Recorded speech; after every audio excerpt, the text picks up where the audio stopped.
महाराज कभी उसकी तरफ नहीं देखेंगे।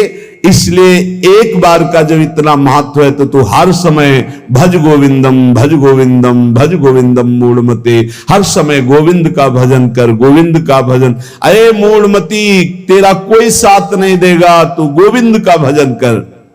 कहते हैं कि ये भजन की अवस्था नहीं है, तो कब भजन की अवस्था होती? बाल्यावस्था खेल कूद में चली गई, जवानी स्त्री में आसक्त भोग में चली गई, वृद्धावस्था रुपया पैसा नाती पनातीन की चिंता में चली गई, तो परब्रह्म परमात्मा का भजन करने की कौन सी अवस्था है? अरे जब से होश हो जाए तभी से भजन शुरू कर दो। चेतना जागृत हो, बुद्धि काम करने लगे, राधा राधा राधा गोविंद गोविंद गोविंद भजन करे। अरे मूढ़, कोई तेरा साथ देने वाला नहीं, इसलिए भज गोविंदम भज गोविंदम। इस संसार में बार बार जन्म होता है, बार बार मरण होता है, बार बार 9 महीने माता के गर्भ में रहना पड़ता है। अब तो होश संभाल ले, मनुष्य शरीर मिला है, भगवान श्री कृष्ण की शरण में आ जा और इस अपार संसार से पार हो जा और हर क्षण गोविंद गोविंद गोविंद ऐसा रट, नहीं बार बार जन्म मरण के चक्र से तुझे कोई नहीं बचा सकता है। रात गई, दिन गए, पक्ष गया, कृष्ण पक्ष शुक्ल पक्ष, महीना गया, अयन उत्तरायण दक्षिणायन, वर्ष गए, कितने वर्ष गए, अब भी तुझे होश नहीं। तू यहां लोगों से राग द्वेष में फंसा है। अरे तेरी मृत्यु का समय आ रहा है, परम पद पहुंचने का उपाय कर।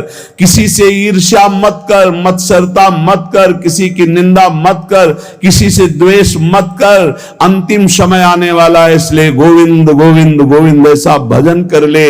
अरे मूढ़, तेरा कोई साथ देने वाला नहीं। माताओं बहनों की तरफ काम दृष्टि से देखकर अपनी क्यों दुर्गति करते हो? कुछ नहीं है। जहां तुम्हें आकर्षण लग रहा है कुछ नहीं है। मोह विकार है तुम्हारा, अज्ञान का विकार है। बार बार मन में विचार करके उनके चरणों में वंदना करो, उनके प्रति काम भाव करके। गलत दृष्टि से मत देखो, मूढ़ तेरी दुर्गति हो जाएगी। इसके लिए तू गोविंद का भजन कर, गोविंद का भजन कर। माताओं बहनों पर काम दृष्टि करके दुर्गति का कारण मत बन। कष्टम, जरा विचार कर, तू कौन है? कभी बैठकर सोचा कि शरीर में रहते 15 वर्ष हो गए, 30 वर्ष हो गए, 50 वर्ष हो गए, तू शरीर नहीं तो है कौन? कभी सोचा? कष्टम, कौन है तू? और कोहम कुतः आयाता, मैं कौन हूं, कहां से आया हूं? कामे जननी कोमे ताता, असली में मेरा पिता कौन है, माता कौन है? ये तो बनावटी है, कुछ समय के लिए छूट जाएगा शरीर। ये शरीर संबंधी माता पिता है, लेकिन मैं कौन हूं? मैं कहां से आया हूं?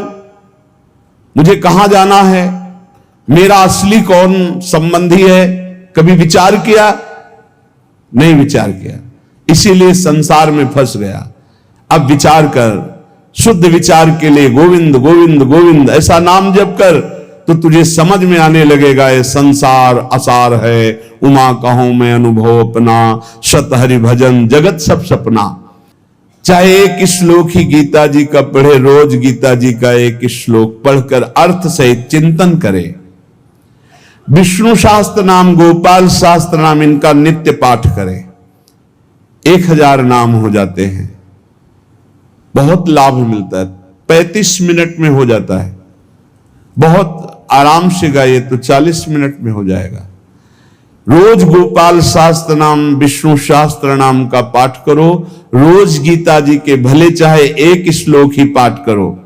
और कह रहे कि भगवान श्री हरि का नाम कीर्तन, उनका पूजन, उनका ध्यान करो और सदैव संत जनों का संग करो। नेयम सज्जन संगे चित्तम, चित्त संत जनों की वाणी में दे, असंतों की वाणी में ना दे। पर हमें लगता है संत जनों की वाणी में चित्त बहुत कोई भाग्यशाली देता है। नहीं तो प्रपंच की वाणी सुनने के लिए कान बहुत लालायित रहते। देयम दीन जनाय च वित्तम, यदि भगवान ने तुम्हें धन दिया है तो तुम उस धन का सदुपयोग करो, ऐसी जगह सेवा में लगाओ जो भगवान के अनुराग में चल रहे हैं, भगवान के भजन में लगे हुए हैं, गौ सेवा है, या ऐसे जो गरीब हैं, औषधि के लिए परेशान हैं, उनको औषधि का व्यवस्था कर दे। ऐसा धन का शोधन धन्य प्रथम गतिजा। नेयम सज्जन संगे चित्तम देयम दीन जनाय च वित्तम, धन की सार्थकता है दीन जनों की सेवा में, और खूब नाम जप करे। ये शरीर तुम्हें बहुत प्यारा लग रहा है ना, इस शरीर को बहुत लोग तुम्हारे प्यार कर रहे हैं ना, ये सब माया का नाटक है। जिस दिन तुम्हारे प्राण इस शरीर से निकल गए ना, तो जो बहुत प्यार करते थे वो नजदीक नहीं बैठना चाहेंगे। चाहे जितना प्यारा कोई रिश्ता नाता संबंध रखता हो, और मुर्दा घर में एक कमरे में हो, कह दे जाओ उसके पास बैठकर रात व्यतीत करो, तो कहेंगे डर लगेगा। प्राण निकलने पर कोई तेरा नहीं है, इसलिए जब तक प्राण है तो प्राणनाथ गोविंद का भजन कर ले। गोविंद गोविंद गोविंद। जो अपने ब्रह्मचर्य का नाश करता है तो पहले उसे सुख जैसा लगता है, बाद में वो भयानक रोगों से ग्रसित हो जाता है। सुखता क्रियते रामा भोग, बहुत सावधान। जितना आप अपने ब्रह्मचर्य को सुरक्षित रखेंगे उतने आप आत्म बलवान होंगे, उतने आप पवित्र बुद्धि वाले होंगे, उतने शरीर आपका स्वस्थ होगा, आपकी इंद्रियां तेजस्वी बलवान हो जाएंगी।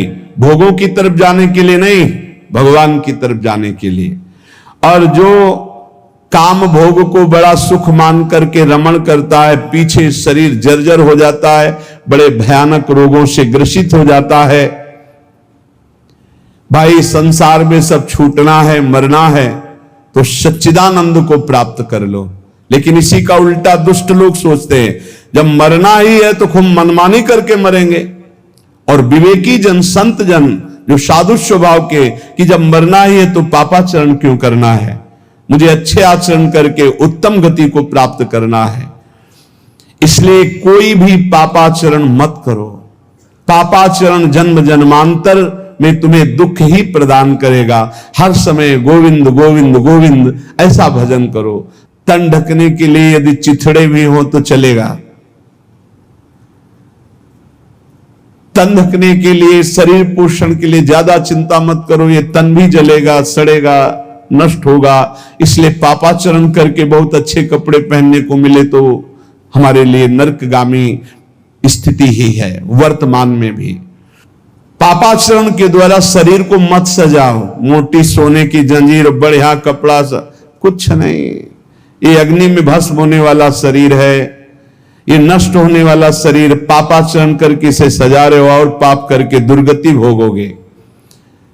एक मार्ग है ऐसा जो तुम्हें इस जन्म में पुण्य और पाप दोनों से बचाकर भगवत प्राप्ति करा दे। वो भगवान का मार्ग है। न मैं हूं, न तू है, न ये संसार है, एकमात्र भगवान है। इसलिए भगवान की शरण में हो जा और गोविंद गोविंद गोविंद ऐसा भजन कर। चाहे गंगा सागर चले जाओ, चाहे बड़े बड़े उपवास कर लो, चाहे बड़े बड़े दान कर लो, जब तक भजन नहीं करोगे तब तक ज्ञान नहीं होगा। क्या ज्ञान? ये संसार में एकमात्र वासुदेव हैं। बहुनाम जन्मनावन्ते ज्ञानवान माम प्रपद्यते वासुदेवा सर्वमित सा महात्मा सुदुर्लभा। एकमात्र भगवान सर्वत्र है। ये अनुभूति जब तक नहीं होगी तब तक संसार चक्र में तुम्हें बार बार आना पड़ेगा। तो ये ज्ञान कैसे होगा? बोले निरंतर नाम जप करने से।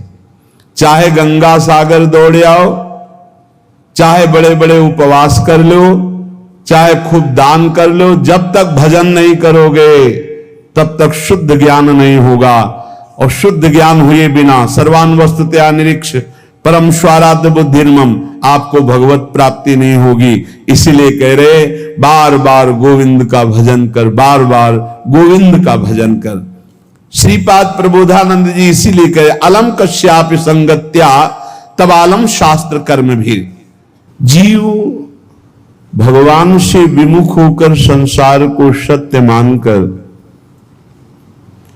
इंद्रियों के द्वारा भोगे जाने वाले विषयों में सुख बुद्धि करके, धन मान प्रतिष्ठा कीर्ति इनमें सुख बुद्धि करके वो भगवान से विमुख हो गया है।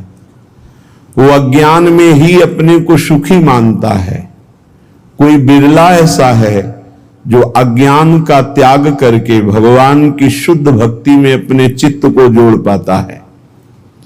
श्रीपाद कह रहे हैं बिना वृंदावन की कृपा के, बिना वृंदावन के रसिकों का संग किए, बिना वृंदावन की रजरानी का सेवन किए प्रेम लक्षणा भक्ति जागृत नहीं होती। क्योंकि प्रेम समुद्र है वृंदावन, और हमारे अनंत जन्मों के ऐसे अपराध, इस जन्मों के ऐसे पाप हैं जो विशुद्ध प्रेम लक्षणा भक्ति में प्रवेश होने नहीं देंगे। तो इन महत पापों का नाश श्रीधाम वृंदावन का आश्रय वास ये नष्ट कर देता है, बड़े बड़े अपराधों को धूल धूसरित कर देता है। श्रीपाद कह रहे हैं संतु विधर्मा सतसः सद्धर्मायान्तु सर्वेस्तमो यदि वृंदावन मंगी कुरुते मम का तदा चिंता। यदि श्री जी की कृपा से वृंदावन ने मुझे स्वीकार कर लिया, कैसे हम जाने कि हमें वृंदावन ने स्वीकार कर लिया? जब हमारे हृदय में एक आश्रय जागृत हो जाए कि हमसे साधन तो भले उस कोटि का नहीं बनता, पर वृंदावन धाम की कृपा है। वृंदावन की कृपा से वृंदावन के अतिशय लाडले युगल सरकार हमको इसी जन्म में प्राप्त हो जाएंगे। वृंदावन हमारा प्राण है, जीवन है। भले हम अखंड वास नहीं कर पाते, पर वृंदावन ही हमारा सर्वस्व है। संत विधर्मा सतसः बहुत गूढ़ विषय है। कह रहे हैं हजारों हजारों अधर्म हो गए हों तो भी तुम्हें प्रियालाल की प्राप्ति हो जाएगी। विश्वास करो, ये धाम बहुत पावन करने वाला है। पवित्रता का मूर्तिमान स्वरूप गंगा जी, वहां भी अवगाहन हुआ है, तीर्थों का भी अवगाहन हुआ है, और पवित्र क्षेत्रों का भी अवगाहन हुआ है। पश्चिम धाम वृंदावन अमोघ है। जब तक आपका हृदय पावन नहीं है तो आप इसका अनुभव नहीं कर सकते हैं। लेकिन आप किसी भी तरह से वृंदावन के प्रति श्रद्धा कर लीजिए, विश्वास कर लीजिए, तो आपको अनुभव में आएगा। जिसे वृंदावन रूपी महामहिम धाम का अवगाहन करने को मिला, फिर उसकी इच्छा किसी और तीर्थ या और महत स्थानों की तरफ नहीं जा सकती। अगर जा रही है तो अभी अवगाहन नहीं हुआ।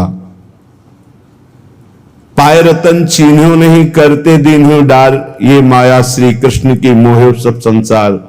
अगर वृंदावन मिला, महामहिम वृंदावन ने कृपा करके अपने में आश्रय दिया या वास दिया, और आप उसे छोड़कर अन्य किसी तीर्थ में पावन होने की इच्छा रखते हैं, तो रतन को नहीं पहचान पाए इसलिए फेंक दिया और कांच को उठा लिया। पाए रतन चीन्हो नहीं, दीन्हो करते डार, हाथ से छोड़ दिया। धाम के वास मात्र से श्रीपाद कह रहे कुरते मम का तदा चिंता। अब मुझे कोई चिंता नहीं, भगवत प्राप्ति पक्की। हमारा मन नहीं लगता, हमारा मन विकारी है, ऐसा ये सब नष्ट हो जाएगा। कृपा एक बहुत बड़ा प्रवाह है। जीव सरिता सावन जल उमगत सन्मुख सिंधु सिधारे, कोई रोक ले। जब सावन में अच्छी वर्षा होती है और बाढ़ आती है तो सीधे समुद्र की तरफ उफनती हुई यमुना जी या गंगा जी जा रही, कोई रोक के दिखाए। ऐसे ही जब कृपा का उफान होता है तो कैसा भी पातकी जीव क्यों न हो, वो परम पद को प्राप्त कर लेता है। और कह रहे सतसा सद्धर्मायांतु, यदि सैकड़ों प्रकार के तुमने सद्धर्मों को लुप्त कर दिया, बड़े आदेशों का खंडन किया, शास्त्र आज्ञा का खंडन किया, संतों की अवहेलना कर दी, वैष्णवों का अपराध कर दिया, तो भी डरो मत, सीधा वृंदावन आ जाओ। वृंदावन का रज का सेवन, ठाकुर जी के दर्शन, चरणामृत का पान, वृंदावन की परिक्रमा, यमुना के किनारे बैठकर नाम कीर्तन, इस सब पापों को नष्ट कर देगा। पर उसमें एक नियम लेना होगा कि आगे से हमारे द्वारा पाप नहीं होंगे। यदि ऐसा नियम नहीं लोगे तो बार बार फिर वो प्रायश्चित नहीं माना जाता, फिर उसको भोगना पड़ता है। प्रायश्चित तब माना जाता है कि आज तक हुआ, आज के बाद मैं नहीं करूंगा, और पक्का नियम ले ले। फिर कोई व्यवस्था में त्रुटि हो जाती है तो भगवान जानते हैं कि उनकी प्रबल माया है, फिर क्षमा कर देते हैं। आशा व्याधादि वृंदा विपिने वासाय यत्नोधाई, यदि मंद धीर वर्हिष्याम वृंदा विपिनम कृपालु पालयेत् तदपि। यदि तुम्हारे हृदय में कहीं ये आशा जग जाए, भले वास न हो कि मुझे वृंदावन वास करना है और अंतिम वृंदावन में व्यतीत करना है, ये आशा भले आप कभी वास न कर पाए, ये हृदय से सच्चाई से हृदय से आशा जग जाए कि भगवान क्या कभी हम पर ऐसी कृपा होगी कि मैं सर्वस्व अपना वृंदावन मानकर आजीवन वृंदावन वास करूंगा। और उसके लिए वो चेष्टारत भी है, वासाय यत्नोधाई, प्रयास भी करता है, पर वो वृंदावन वास नहीं कर पाता, तो उसे वृंदावन वास का ही फल मिलेगा। ये है देखो चमत्कार आश्रय का। उसने मन में ठान लिया मैं वृंदावन वास करूंगा, चेष्टा भी करता है पर असफल हो गया, वृंदावन वास नहीं कर पाया, तो वृंदावन वास के ही फल का उसको अनुभव होगा। जो एक वृंदावन वासी को फल प्राप्त होता है वो उसको प्राप्त होगा। विश्वास करो, जो यत्नशील है, वृंदावन वास की आशा रखता है, भगवान नाम जप करता है, वो सीधे भगवत धाम जाएगा, शरीर छोड़कर, कहीं कोई भी हो, संशय करने की जरूरत नहीं। ये बड़े भाग्य से आता है।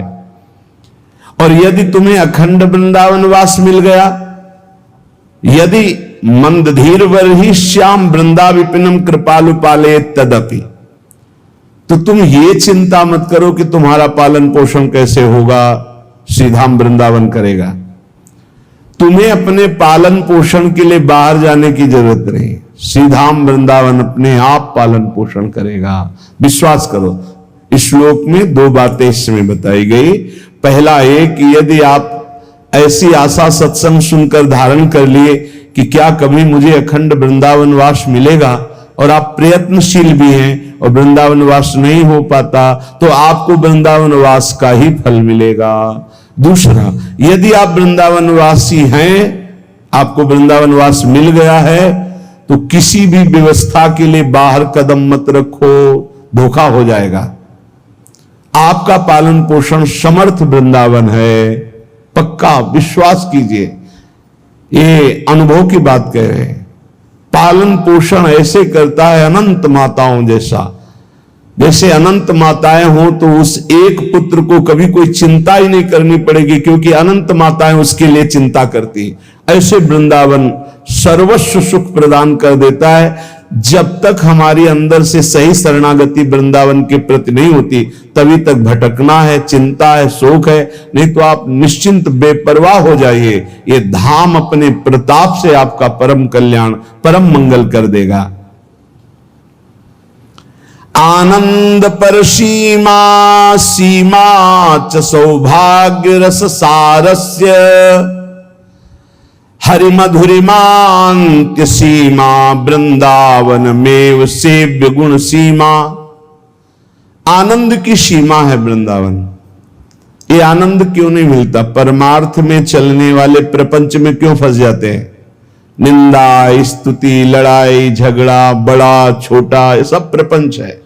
जैसी थरिवंश प्रपंच बंच सब ये काल व्याल को खायो, ये सब प्रपंच है। क्यों फंस जाते हैं? क्योंकि प्रभु की प्रियता किसी और कोई प्रीता जागृत हो जाती है। प्रपंच जब हृदय में घुस जाता है तो ये वायरस की तरह हृदय को ऐसे पकड़ लेता है कि आनंद नहीं है। भगवदानंद धाम में रह रहे हो,